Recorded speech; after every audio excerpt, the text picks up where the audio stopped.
I thought Jalen did a really good job of, when you go up against a team like the Jets who play predominantly cover three, They were cover three. Has brought that over from San Francisco.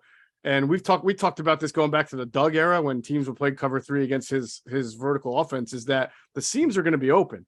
If you have the protection, you only have one safety deep. You look the safety to one side, then throw to the other. And if you notice, many of the throws, including the touchdown to Dallas Goedert, were right around the seams or the hash marks. That too, and then also, and this is my lone criticism of Hurts in the offense that night, and really it's on Hurts, all right, because of what we talk about. If we're going to give him credit, he read the cover three really well. He hit the seams well, but we also have to discuss some of the things that he still has to work on. And bailing from the pocket is something we talk about he has to work on. He said there was pressure. Nick Sirianni said that, yeah, he understood. Nick Sirianni sort of fudged it. At first he said pressure, and then the next day on Sunday he said, well, there doesn't always have to be pressure for a leaving of the pocket to be a good play. He's basically started saying you can just see an alleyway, you can do other things, it doesn't have to be pressure. Well, if he doesn't get late hit, he doesn't get the first down. So, I mean, we can't assume there's always going to be a late hit.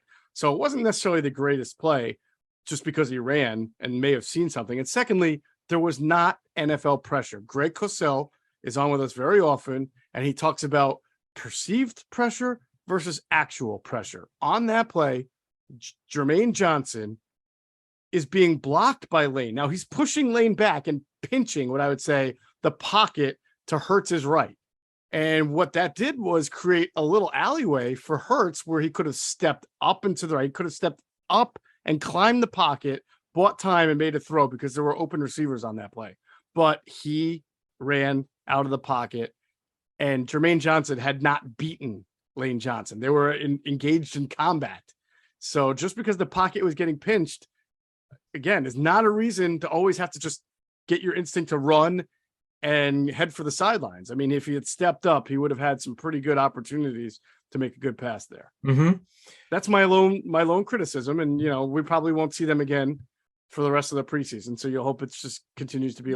But what's interesting, I don't disagree with you. The thing that we were told is that for the first time since he's been an Eagle this offseason, he's not bailing a lot. Like he's hanging in there way better. Like the first year, it was not good. 2020, like we were told, it was not good. He just was bailing way too much. Mm-hmm.